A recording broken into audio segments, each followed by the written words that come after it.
Vivo তাদের new আরেকটি phone launch করে দিল, ভিভো V60। আমি শুধুমাত্র স্পেসিফিকেশান বলে এই ভিডিওকে লম্বা করব না। আমি বলবো এই ভিডিওতে এমন কয়েকটা পয়েন্ট যেগুলো শুনলে তোমরা নিজেরাই বুঝতে পারবে এই দামে এই ফোনটা কেনা কতটা ভ্যালু ফর মানি হবে, নাকি অন্য কোনো ফোন বা অন্য কোনো কম্পিটিটারের ফোন কেনা এই দামে বেস্ট ভ্যালু ফর মানি হবে। তাহলে চলো বেশি কথা না বাড়িয়ে আজকের এই ভিডিও শুরু করি। আমার নাম স্বর্ণেন্দু আর তোমরা দেখছো টেকশিয়া।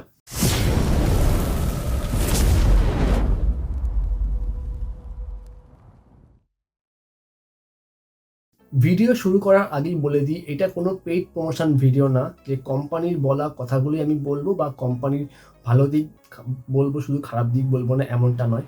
আমি এখানে এমন কিছু পয়েন্ট বলবো যেগুলো কোম্পানির ভালো হতে পারে বা খারাপ হতে পারে, সব কিছু আমার ব্যক্তিগত মতামত।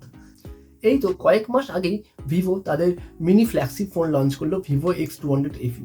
সেই ভিডিও যদি তোমরা না দেখে থাকো তাহলে আমিও সেটা নিয়ে রিভিউ করেছি। তোমরা এখানে আই বাটনে ক্লিক করে, এদিকে হবে, আই বাটনে ক্লিক করে দেখে নেবে সেই ভিডিও রিভিউ।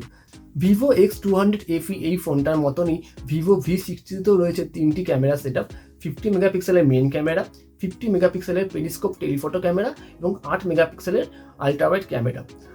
এছাড়াও এই ফোনটি যে দামে লঞ্চ করেছে সেই দামগুলো বলে রাখি।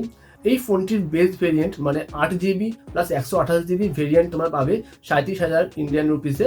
তারপরে 8GB 256GB এই ভেরিয়েন্টটি তোমরা পাবে 39,000 ইন্ডিয়ান রুপিসে। নেক্সট তোমরা পাবে 12GB প্লাস 256GB ভেরিয়েন্ট, যেটির দাম 41,000 টাকা ইন্ডিয়ান রুপিসে। আর last and final variant 16GB RAM সাথে 512GB ইন্টারনাল স্টোরেজ, যার দাম রেখেছে 46,000 ইন্ডিয়ান রুপিস। এই ভিভো V60 ফোনটিতে প্রসেসর দিয়েছে কোম্পানি স্ন্যাপড্রাগনের 7 Gen 4, আর স্টোরেজের দিক থেকে রয়েছে UFS 2.2 ও LPDDR4X র্যাম।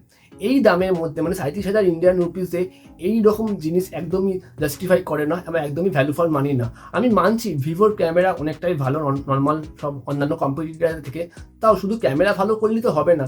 যখন ফোনের দাম 30,000 টাকার বেশি রাখা হয়েছে তাহলে নিশ্চয়ই পারফরমেন্সকেও ভালো দিতে হবে। পারফরমেন্সের দিক থেকে এই ফোন অনেকটাই উইক রয়েছে আদার্স কম্পিটিটার দিক থেকে। কম্পিটিটার বলতে আমি বোঝাতে চাইছি OnePlus 13R ও Realme GT7, এদের কিন্তু প্রসেসরের দিক থেকে অনেক বেশি পাওয়ারফুল প্রসেসর রয়েছে। OnePlus 13R এ ইউজ করা হয়েছে কোয়ালকম স্ন্যাপড্রাগন 8 Gen 3, যেটি কিনা 4 ন্যানোমিটার আর্কিটেকচারের ওপর তৈরি, আর স্টোরেজের দিক থেকে রয়েছে UFS 4.0। অপরদিকে Realme GT7 যেটি আরেকটি কম্পিটিটার, ওদের রয়েছে মিডিয়াটেক ডাইমেনসিটি 9400E, যেটি কিনা 4 ন্যানোমিটার আর্কিটেকচারের উপর তৈরি আর UFS 4.0। সেই দিক থেকে এই ভিভো V60 ফোনটাতে যে প্রসেসর ইউজ করা হয়েছে স্ন্যাপড্রাগন 7 Gen 4, এটি অনেকটা আন্ডাররেটেড প্রসেসর। আর স্টোরেজের দিক থেকেও রয়েছে UFS 2.2 সাথে LPDDR4X র্যাম। এত দাম দিয়ে তোমরা এই ফোন যদি কেনো, ক্যামেরা ছাড়া কিন্তু ভালো কিছুই পাচ্ছ না।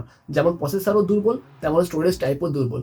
আন্তরিক স্কোর চেক করলে দেখা যাবে মোটামুটি 9 লাখ থেকে 10 লাখের মতন স্কোর আসছে। কিন্তু আদার্স কম্পিটিটারদের যেমন OnePlus 13R বা Realme GT7, এদের কিন্তু আন্তরিক স্কোর প্রায় 20 লাখের কাছাকাছি আসছে। এই OnePlus 13R ও Realme GT7 এই দুটি ফোনেও কিন্তু same camera set up use করা হয়েছে যেটা ভিভো V60তে রয়েছে। যেমন 50 মেগাপিক্সেলের মেন ক্যামেরা, 50 মেগাপিক্সেলের টেলিফটো ক্যামেরা ও 8 এমপির একটি আল্ট্রা ওয়াইড ক্যামেরা। আমি জানি না এই ভিভো কীভাবে এরকম একটা দামে এরকম ফোন লঞ্চ করলো। আর তোমরা যদি ভাবো যে OnePlus 13R বা Realme GT7 এরকম টাইপের ফোন না নিয়ে ভিভোরই ফোন নেবে, সেই ক্ষেত্রে কিন্তু ভিভোরও আরেকটি ফোন আছে Vivo T4 Ultra, সেখানেও কিন্তু ভালো প্রসেসর ইউজ করা হয়েছে। যেমন মিডিয়াটেক ডাইমেনসিটি 9400E, আর সেখানে UFS স্টোরেজ হিসাবে রয়েছে UFS 3.1, যার আন্তরিক স্কোর মোটামুটি 18 লাখ থেকে 19 লাখের কাছাকাছি দিচ্ছে, আর এটি সেই দামে অনেকটাই ভালো। তো আমার এই ভিডিও এতটা দেখে তোমরা নিশ্চয়ই বুঝতে পারছো যে ভিভো T4 Ultra বা OnePlus 13R অথবা Realme GT7 এই ফোনগুলি পারফরমেন্স ও ক্যামেরার দিক থেকে কতটা এগিয়ে রয়েছে ভিভো V60 এই ফোনটা থেকে। ভিভো V60 ফোন ছাড়াও ভিভোর আরেকটি ফোন রিসেন্ট লঞ্চ করেছে ভিভো X200FE।